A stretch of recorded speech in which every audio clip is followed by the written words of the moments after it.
Olá pessoal, tudo bem? A paz do Senhor Jesus. Eu estou aqui mais uma vez e hoje eu quero falar sobre Maria. Ela teve filhos e eu quero ler alguns textos bíblicos. Antes de eu fazer a leitura, eu quero dizer que você pode consultar os textos que eu vou ler aqui em qualquer Bíblia.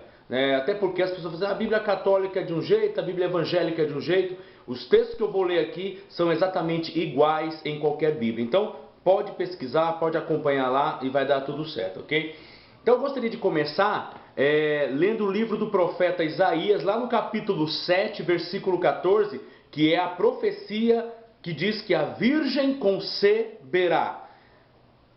Isaías 7, versículo 14, diz assim, ó: Portanto, mesmo o Senhor vos dará um sinal, a virgem engravidará e dará à luz um filho, e será o seu nome Emanuel. Então o texto bíblico diz que realmente uma virgem engravidará. Mas a pergunta é, Maria teve outros filhos? Vamos ver o que a Bíblia diz sobre isso? Ok? Eu quero ler agora Evangelho segundo escreveu Mateus, no capítulo de número 2. Versículo 18 até o de número 25. Acompanhe aí, pega a sua Bíblia e acompanhe.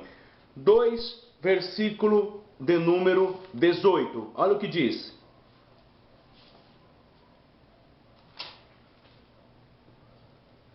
Ora, o nascimento de Jesus Cristo foi assim. Estando Maria, sua mãe, prometida em casamento a José, antes de se unirem, achou-se grávida pelo Espírito. José, seu marido, sendo justo e não querendo difamá-la, resolveu deixá-la secretamente. Projetando ele isso, em sonho lhe apareceu um anjo do Senhor dizendo: José, filho de Davi, não temas receber Maria como tua mulher, porque o que nela foi gerado é do Espírito Santo. Ela dará à luz um filho, e tu lhe porás o nome de Jesus, porque ele salvará o seu povo dos pecados dele. Tudo isso aconteceu para que se cumprisse o que foi dito da parte do Senhor pelo profeta. A virgem engravidará, lembra lá Isaías 7? E dará à luz um filho, e o chamarão pelo nome de Emanuel, que quer dizer Deus conosco. José, despertando do sonho, fez como o anjo do Senhor lhe ordenara e recebeu a sua mulher. Ele, porém, não a conheceu, até que ela deu à luz um filho, e José lhe pôs o nome de Jesus. Aqui no versículo 25 diz que José não a conheceu. O que quer dizer não a conheceu? Quer dizer que ele não teve relações íntimas com ela até o momento em que Cristo nasceu. Passado o período do resguardo de toda mulher, José viveu a sua vida íntima com Maria tranquilamente. É isso o que a Bíblia está dizendo. Ele não a conheceu, ou seja, ele não teve relações, ou seja, vida íntima com Maria. Olha outro texto. Agora vamos lá para o Evangelho de Lucas. É a mesma passagem, mas eu quero apenas ler Evangelho de Lucas, no capítulo 1. Detalhe, lá no livro de Mateus eu falei capítulo 2, mas é no capítulo 1, versículo 18 ao 25, só corrigindo. Agora olha só, Evangelho de Lucas, no capítulo 1, versículo de número 26.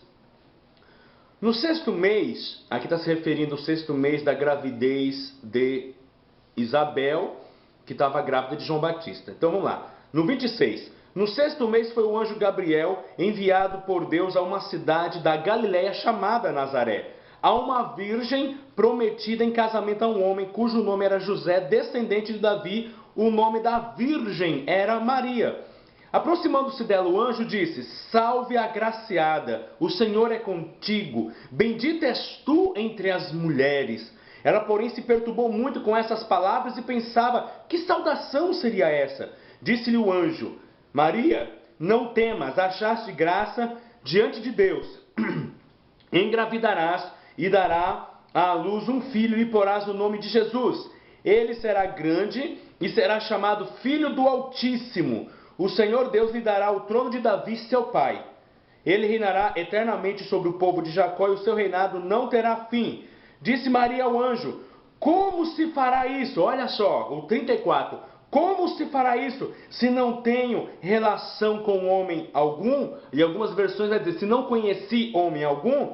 E respondeu-lhe o anjo, descerá sobre ti o Espírito Santo, e o poder do Altíssimo te cobrirá com a sua sombra. Por isso, aquele santo que de ti nascer será chamado Filho de Deus. Até Isabel, tua prima, engravidou em velhice, sendo este o 6º mês para aquela que era considerável estéril. Pois para Deus nada é impossível. Disse então Maria, eu sou a serva do Senhor, cumpra-se em mim conforme a tua palavra, e o anjo a deixou. Olha que interessante, né? Então Maria achou-se grávida, ou seja, concebida através do Espírito Santo, um ato miraculoso, maravilhoso da parte de Deus.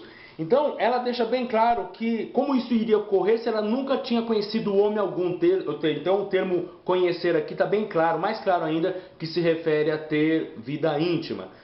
Mas olha só, a pergunta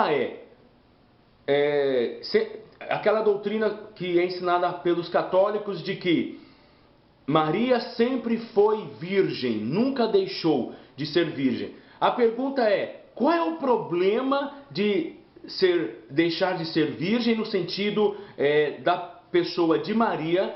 Isso por acaso diminuiu ela em alguma coisa? Ela deixou de ser santa? Porque Maria, claro que é uma santa, claro que Maria é uma mulher maravilhosa. Imagine uma jovem que, de acordo com os historiadores, devia ter seus 16 anos de idade em média. Foi escolhida, que privilégio ser escolhida para ser a mãe, né, de Jesus Cristo, do Salvador do mundo. Jesus, nós sabemos que Ele é Deus na pessoa do Filho, ou seja, o segundo na Trindade Santa. Então, qual é o problema de depois disso ela ter vivido a sua vida, né, de uma forma digna, de uma forma maravilhosa, casada com José, tendo sua vida amorosa, posteriormente tendo filhos? Ela cometeu algum pecado fazendo isso? Isso vai diminuir a sua dignidade? Em momento algum. Maria continuou sendo santa no sentido de que todos nós somos santos, santificados através do sangue de Jesus Cristo. Então, com certeza, um privilégio, uma mulher realmente digna. E quem não seria a mulher que não gostaria de ser escolhida para ser a mãe do Filho de Deus? Agora vamos para outros textos que mostram acerca dos irmãos de Jesus. Vamos voltar para Mateus no capítulo de número 12. Agora no capítulo 12, nós vamos ler do versículo de número 46 ao versículo de número 50. Olha só o que diz. Mateus 12, do 46 ao 50. Diz assim, ó. Falava ele ainda à multidão, ou seja, mais um dos momentos que Jesus ensinava, quando sua mãe e seus irmãos estavam do lado de fora, querendo falar com ele. Disse-lhe alguém, tua mãe e teus irmãos estão lá fora e querem falar contigo. Ele, porém, respondendo ao que lhe deram o aviso, quem é minha mãe e quem são meus irmãos? E estendendo a mão para os discípulos, disse, eis aqui a minha mãe e os meus irmãos, pois todo aquele que fizer a vontade de meu Pai, que estás nos céus, esse é meu irmão, irmã e mãe. Olha que interessante. Então Cristo, ele não estou dizendo que ele desmereceu sua mãe, não desmereceu a sua família, mas ele estava simplesmente dizendo que a sua família verdadeira é aqueles que seguem aos seus mandamentos, aos mandamentos do Pai. É aquele que faz, ou seja, a ideia da verdadeira comunhão entre os discípulos, seguidores do Deus vivo. Vamos colocar desta forma. Agora, mais um texto. Mateus capítulo 13, no versículo 53, o capítulo seguinte, aí do 53 ao 56. Olha o que diz. Quando Jesus acabou de dizer essas parábolas, saiu dali, e chegando à sua terra, ensinava na sinagoga deles, de modo que se admiravam e diziam, de onde veio esta sabedoria e esses poderes miraculosos? Não é este o filho do carpinteiro? Não se chama a sua mãe Maria? Olha só, e os seus irmãos? Aqui vem o nome dos irmãos de Jesus, Tiago, José, Simão e Judas. Não estão entre nós todas as suas irmãs? Ou seja, além de 4 irmãos, diz que Jesus tinha irmãs, está no plural, pelo menos 2, né? Irmãs. De onde, pois, vem tudo isso? Escandalizavam-se nele. Jesus, porém, lhes disse, não há profeta sem honra, a não ser na sua terra e na sua casa. E não fez ali muitos milagres por causa da incredulidade deles. Olha que interessante, os nomes dos irmãos de Jesus. Aí, vocês vão ouvir alguém dizer assim, a doutrina católica diz que o termo aqui, no original lá no grego, serve tanto para irmãos e primos. Olha que coisa, irmão. Irmãos e primos. Mais uma vez, para tentar tirar a ideia de que ter irmãos, de que Maria foi casada, de que Maria teve filhos, fosse errado, fosse, sei lá, algum problema. Não pode deixar de ser virgem. Em momento algum, ela casou, foi uma mulher digna, uma mulher honesta e teve muitos filhos. O texto bíblico é muito claro. Irmãos, a tradução, com certeza quem fez a tradução foi uma pessoa inteligente, não foi qualquer leigo. Com certeza era um linguista de primeira e colocou aqui irmãos, porque com certeza é a tradução correta. Irmãos, Tiago, José, Simão e Judas, mais as suas irmãs. Amém? Agora olha só, vamos ver um episódio aqui, a história lá da transformação da água em vinho, lá o milagre em Caná da Galileia, que está no Evangelho segundo escreveu João, no capítulo de número 2. No versículo 1 até o versículo 5. Olha que interessante. No terceiro dia houve um casamento em Caná da Galileia. A mãe de Jesus estava ali. Jesus e seus discípulos também haviam sido convidados para o casamento. Tendo acabado o vinho, a mãe de Jesus lhe disse: não tem mais vinho. E respondeu-lhe Jesus: mulher, que tenho eu contigo? Ainda não chegou a minha hora. A sua mãe disse aos serventes: fazei tudo o que ele vos disser. Olha que interessante. Jesus Cristo estava numa festa, juntamente com a sua família, acaba-se o vinho, aí ela chega para Jesus e fala: olha, acabou o vinho. Jesus responde: mulher, que tenho eu contigo? É claro que Jesus estava se referindo, não era nenhum momento, não era nenhum desrespeito. Ele estava, na verdade, fazendo uma alusão à sua morte. Ainda não é chegada a minha hora. Não vou entrar em muitos detalhes sobre esse versículo, mas era uma alusão à sua morte. E a ideia de realmente do vinho seria o seu sangue derramado, mas ainda não era o momento. Mas olha só, então Cristo deixa bem claro, estou lendo esses textos porque a gente vê que Maria foi a mãe de Cristo. Essa foi a importância de Maria na história do mundo. E é claro, uma coisa magnífica, maravilhosa. Mas é apenas isso. Foi uma pessoa que precisava de salvação, ela mesma na sua oração lá no Evangelho de Lucas, lá no primeiro capítulo, e também ali no capítulo 2, você vai ver Maria na sua oração de agradecimento a Deus, ela dizendo: Deus meu Salvador. Então, precisava de salvação, precisava realmente do próprio Filho como seu Salvador. Era uma pecadora no sentido, entenda, no sentido como todo ser humano é. Não estou falando pecadora no sentido de pessoa desviada, no sentido de uma pessoa depravada, nada disso. Estou dizendo no sentido de que todo ser humano, infelizmente, comete pecados. Agora, olha só. Alguém vai dizer que é um absurdo dizer isso, mas é a base bíblica bem simples e bem lógica. Agora, olha só. Eu vi uns dizendo assim que quando se referia aos irmãos de Jesus aqui, na verdade eram os seus discípulos. Aí eu pergunto, os irmãos de Jesus eram os discípulos dele? Ele chamava os seus discípulos de irmão? Pode até ser, mas nesses textos que eu estou dizendo, não estava se referindo aos seus discípulos, aos seus vários seguidores, não. Estava se referindo aos seus irmãos de sangue, no sentido, entenda, filhos também de Maria. Olha o que diz o Evangelho ainda de João no capítulo 2, ainda no versículo 11 e 12. Olha só. Este é o primeiro dos seus sinais miraculosos que Jesus realizou em Caná da Galileia. Assim revelou a sua glória e seus discípulos creram nele.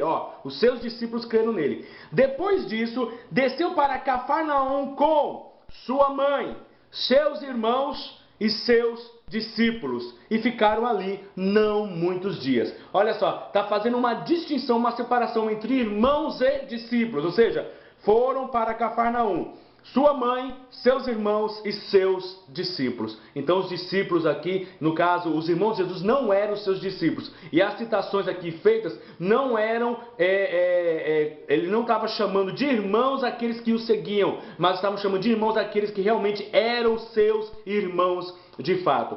Agora, outra questão. Os irmãos de Jesus, filhos de Maria, criam nele? Evangelho de João capítulo 7, para terminar. Evangelho de João capítulo 7, a partir do versículo 1 até o versículo 10. Olha só. Diz assim, ó. Depois disso andava Jesus pela Galileia e já não queria percorrer a Judéia, porque os judeus procuravam matá-lo. Ao se aproximar, porém, a festa dos judeus, chamada Festa dos Tabernáculos, os irmãos de Jesus lhe disseram: sai daqui e vai para a Judéia, para que os teus discípulos vejam os milagres que fazes. Olha que interessante, os seus discípulos vejam os milagres que fazem. Ninguém que procure ser reconhecido em público faz alguma coisa em oculto.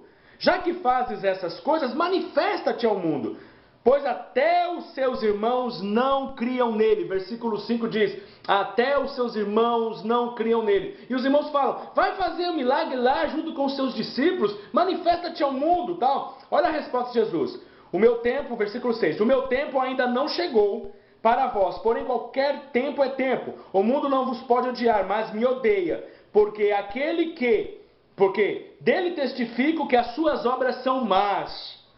Subi à festa a vós, por enquanto não subirei à festa, porque o meu tempo ainda não chegou. Tendo dito isto, Jesus ficou na Galileia.